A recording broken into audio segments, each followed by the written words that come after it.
ইনকিলাব মঞ্চের পক্ষ থেকে সারা দেশে ঈদের মিছিলের একটি বিপ্লব করে ফেলেছিলাম। একইভাবে আজকের যেই পয়লা বৈশাখ, আজকের যেই বর্ষবরণ, আপনি খেয়াল করলে দেখবেন সরকার অথবা কোনো বিদেশি শক্তির আরোপিত কোনো চর্চা এখানে ছিল না। এখানে আপামর জনসাধারণ একদম স্বতঃস্ফূর্তভাবে অংশগ্রহণ করেছে এবং এত বেশি আনন্দ করেছে যেটা আপনি দেখলেই বুঝবেন এটা স্বতঃস্ফূর্ত অংশগ্রহণ। আপনাদেরকে আমরা জানাতে চাই, মঙ্গল শোভাযাত্রাকে অনেকে বলছে যে নাম পরিবর্তন করা হয়েছে। তার আগে আমরা বলতে চাই, আনন্দ শোভাযাত্রাকে পরিবর্তন করে কারা মঙ্গল শোভাযাত্রা করলো?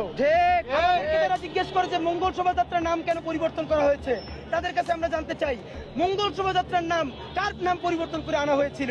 সুতরাং বাংলাদেশের হিন্দু, মুসলিম, বৌদ্ধ, খ্রিস্টান আপামর জনসাধারণ মিলে আজকে যে প্রোগ্রাম করেছে, বিশেষ করে আপনারা দেখেছেন মাত্র আমরা ইনকিলাব মঞ্চের যে আমরা র্যালি করেছি, আনন্দ র্যালি, একদম শিশু থেকে শুরু করে বৃদ্ধ, নারী, পুরুষ সবাই আনন্দ করেছে। আমরা ধান নিয়ে এসেছি, প্রত্যেকটা প্রতীক নিয়ে এসেছি, আমরা এই টিএসসির মোড়ে সবাই মিলে নেচেছি, গেয়েছি এবং আপনি দেখলেই বুঝবেন এত গরমে মানুষ কি পরিমাণ স্বতঃস্ফূর্ত আনন্দ করে। 1, 2, 3